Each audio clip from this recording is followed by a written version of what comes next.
Right. True. सो अंकित, क्योंकि अभी तुम देखो 2015 में तुमने पास आउट किया था एमबीए। सो आज 15 से लेके 2026 चल रहा है, तो ऑलमोस्ट 11 साल हो चुके हैं, राइट।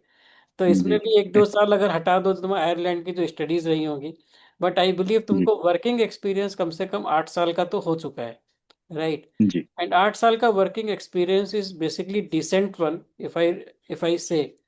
सो आजकल की जो जनरेशन है, जो लोग करियर में ग्रोथ पे जा रहे हैं, राइट, जो लोग अपना करियर शुरू कर रहे हैं या प्लेसमेंट्स की तैयारी करते हैं या आगे के करियर के बारे में सोचते हैं, तो तुमको क्या लगता है उन बच्चों को एक्चुअली क्या करना चाहिए ताकि वो लोग लाइफ में उतने स्ट्रगल ना करें जितना तुमने किया है या और लोगों ने किया होगा?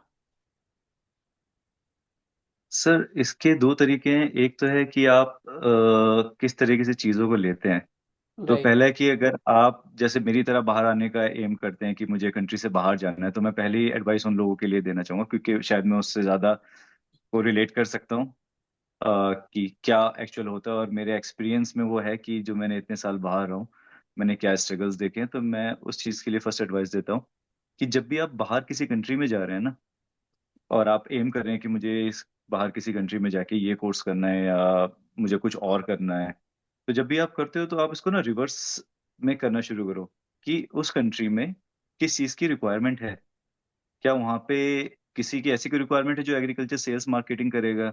शायद नहीं, क्योंकि जो उस कंट्री में लोग ऑलरेडी हैं, सेल्स मार्केटिंग वो खुद ही करेंगे, और उनकी लैंग्वेज और उनके कल्चर की वजह से वो ज़्यादा प्रेफरेंशियल रहेंगे आपके कंपैरिजन में।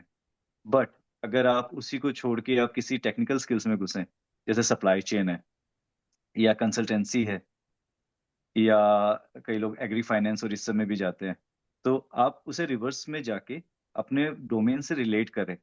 तो क्या हुआ है कि आपका अगर पैशन है, आपका फूड में, आपका एग्रीकल्चर में पैशन है, बट उस पैशन को उस मार्केट के हिसाब से अलाइन करना बहुत ज़रूरी है। तो अगर आप सप्लाई चेन फूड एग्रीकल्चर देख रहे हैं, तो सप्लाई चेन में घुसे हैं, उस कंट्री के रिक्वायरमेंट सप्लाई चेन, तो आपको जॉब्स बाद में इजीली मिल जाएंगी। बट अगर आप ये सोच के आएंगे कि भाई मैं सेल्स मार्केटिंग में हूँ और मैं सेल्स मार्केटिंग करूंगा वहां जाके, तो स्ट्रगल होना ही होना है, क्योंकि वहाँ का एनवायरनमेंट और इंडिया का एनवायरनमेंट में बहुत ज़्यादा डिफरेंसेस है। तो जो भी नए लोग इस तरह से प्लान करते हैं, तो do it in reverse. First उस राइट। कंट्री का मार्केट समझें, वहाँ पे कौन कौन सी क्रिटिकल स्किल्स हैं या किस किस स्किल्स के परमिट्स निकलते हैं, क्योंकि एक समय के बाद आपको वीज़ा चाहिए रहने के लिए। नहीं तो वापस इंडिया जाना पड़ेगा। अगर वो एम है, that's a different story. But hmm. नहीं तो पूरा उसके मार्केट को समझें, कहाँ पे हो सकता है, कहाँ पे आपको स्किल्स में गैप है, और आप उसमें अलाइन करें अपने कोर्स को। फिर उस कोर्स के लिए अप्लाई करें and then come to the country. तो उससे क्या होगा कि जब आपका कोर्स कंप्लीट होगा, तो it will make your life easy. आपको जॉब लैंड होगी, आपको इंटर्नशिप लैंड होगी, आप स्ट्रगल नहीं करेंगे। राइट। बाकी जो इंडिया में है उनके लिए आई थिंक मेरी एडवाइस उतनी रेलिवेंट नहीं होगी, बट जितनी भी 3-4 साल की एडवाइस है मेरी, वो ये है कि आप अपने टेक्निकल स्किल्स के साथ, जो मैंने शुरू में बात की, टेक्निकल के साथ अपनी सॉफ्ट स्किल्स पे काम करें। क्योंकि टेक्निकल स्किल थोड़ी देर काम आती है, बट आपके इंटरव्यू से लेके आपको रियलाइज हो जाएगा कि जो आपकी सॉफ्ट स्किल्स है, कम्युनिकेशन है, वहां से गेम चेंज होता है। इट्स नॉट ऑलवेज कि आपको कितना डीप नॉलेज है टॉपिक की, कई बार आप किस तरह से कम्युनिकेट करते हैं चीज़ों को, वो बहुत इंपॉर्टेंट हो जाता है।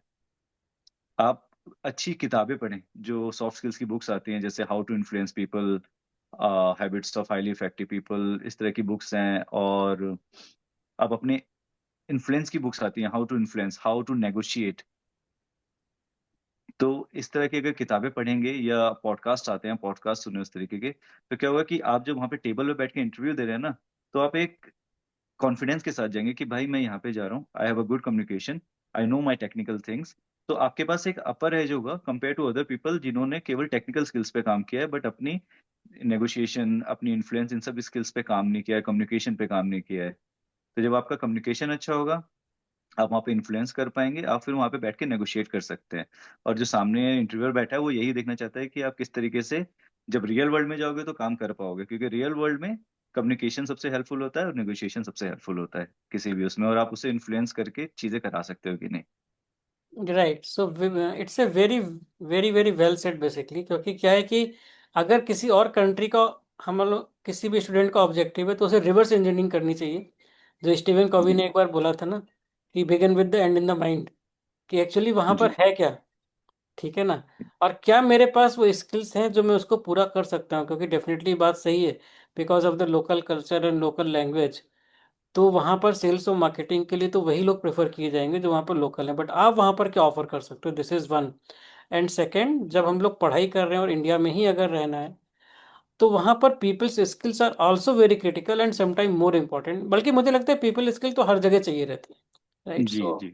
Those things were always there. So I believe Ankit, you are the right combination, जिन्होंने इंडिया में भी काम किया है, देन यू वेंट अब्रॉड, और वहां पर अभी तुम काम कर रहे हो। And basically I wish you all the best for your career, for your future. And I believe तुमने जो कुछ भी बोला है उससे बहुत सारे बच्चों का बेनिफिट हो सकता है। Thank you so much for coming.